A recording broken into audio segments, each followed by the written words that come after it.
என்னை தேடும் இறைவனே, உம்மை நாடி வருகிறேன்.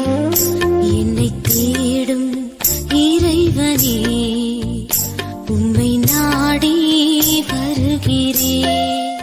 இன்றைய தியானத்தின் தலைப்பு வேறுபட்ட மனிதர்கள்.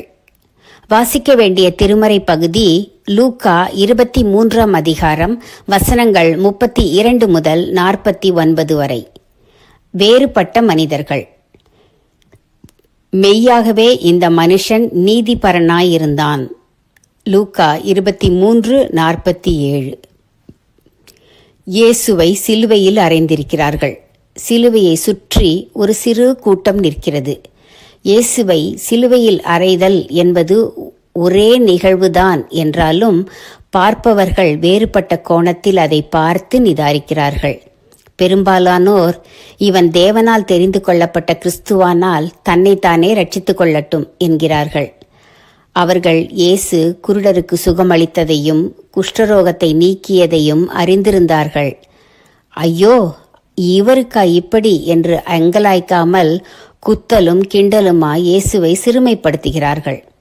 இயேசு அளித்த ஆன்ம ரட்சிப்பை பற்றிய உணர்வும் அறிவும் இல்லாதவர்களாய் பழித்து பேசுகின்றனர். பிறர் துன்பப்படும்போது ஆறுதலாய் பேச தெரியாமல் வெந்த புண்ணில் வேல் பாய்ச்சுவது போல் பேசுகிறவர்கள் இன்றும் நம்மிடையே உண்டு. ஆனாலும் இயேசுவின் உண்மை தன்மையை உணர்ந்தவனாய் உன்னை நீயே ரட்சித்துக்கொள் என்று சொல்லாமல் இறுதி வேளையில் பரதீசு பாக்கியம் பெற்றானே அந்த கள்ளன், தன் குற்றம் உணர்ந்தவன், அவன் தாழ்மை உள்ளவன். இயேசு ஜீவனை விட்ட கணத்திலே மெய்யாகவே இந்த மனுஷன் நீதிபரனாயிருந்தான் என்று சொல்லி தேவனை மகிமைப்படுத்திய 100க்கு அதிபதி 1000ல் ஒருவன்.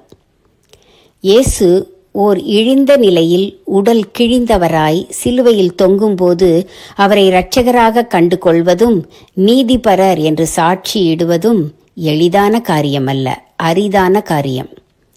இங்கே சிலுவையின் அடியில் இருவகை மனிதர்களை பார்க்கிறோம். ஒரு சாரார் கிண்டலும் குத்தலுமாய் பேசி ஆணியால் அடித்தது போல சொல்லாலும் அடிக்கின்றனர். இன்னொரு சாரார் அவர் நீதிபரர், பரலோகில் சேர்க்க வல்லவர் என்பதை அந்த இக்கட்டு வேளையிலும் புரிந்து பேசுகின்றனர்.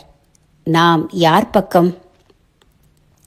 எந்த நிலையிலும் இயேசுதான் மேசியா என்று உய்த்து உணரும் ஞானம் நமக்கு வேண்டும்.